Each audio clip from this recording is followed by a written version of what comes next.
2 रोज़ पहले कराची से एक बहन और एक भाई जो है वो घर से भाग जाते हैं, गायब हो जाते हैं।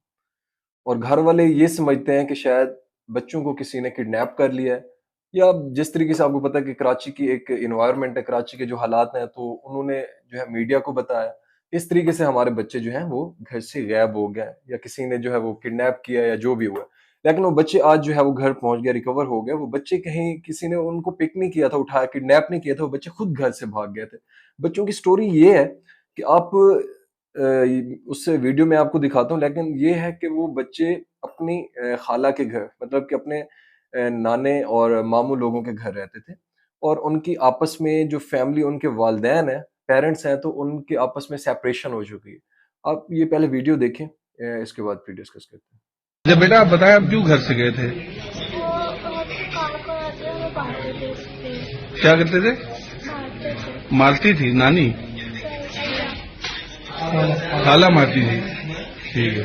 अच्छा आप बताओ, आपको भी मारते थे? क्या कहते थे? वॉशरूम साफ करवाना और बेड्स वॉश करवाना, मुझे इससे काफी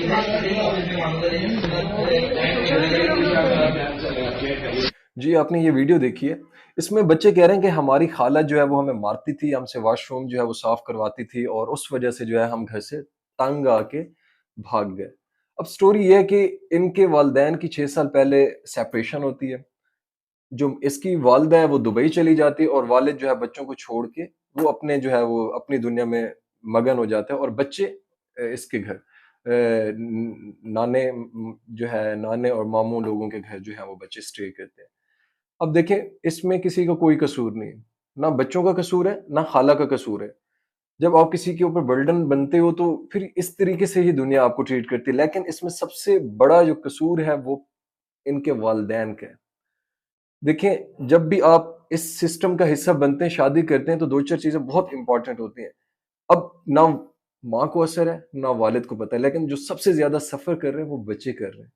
इस एज में छोटे से बच्चे आपने देखे हैं, हर बच्चा जो है वो अपने पेरेंट्स के साथ जो है एक लाइफ स्पेंड कर रहा होता है, और पेरेंट्स के साथ ही जो है वो सारी चीज़ें कर रहा होता है, लेकिन अनफॉर्चुनेटली इन बच्चों के ऊपर कोई साया नहीं है, ना माँ है, ना बाप है। ये एक लेसन है उन सब लोगों के लिए कि जो शादी करते हैं। अब ये एक वक़्ती तौर पे एक डिसीज़न नहीं होता कि आप उसको जो है 2-4 साल का है। एंड ये होता है कि फिर आपके बच्चे सफ़र करते हैं। आपके बच्चों को दुनिया जो है वो एक ज़ालिमाना तरीके से ट्रीट करती है। क्यों करती है? क्योंकि उ उनके ऊपर वालिदैन का साया नहीं होता। वो लावारिस होते हैं, और बच्चों की तरबियत भी ज़ीरो, बच्चों की स्टडी भी ज़ीरो। बच्चों की एक जो अपनी पर्सनल लाइफ़ है वो बर्बाद हो जाती है सिर्फ़ 2 लोगों की वज़ह से, 2 लोगों की मिसअंडरस्टैंडिंग की वज़ह से। इसलिए जब भी ये डिसीज़न ले, तो सबसे पहले जो है ये सारी चीज़ें जो है आपने अपने सामने रखनी है कि आया कि हम इस सिस्टम को कंटिन्यू कर सकते हैं या नहीं। या ये तो नहीं है कि ओनली फ्यू इयर्स जो है वो हमने स्पेस गुज़ारा, बच्चे पैदा हो गए और डिवोर्स।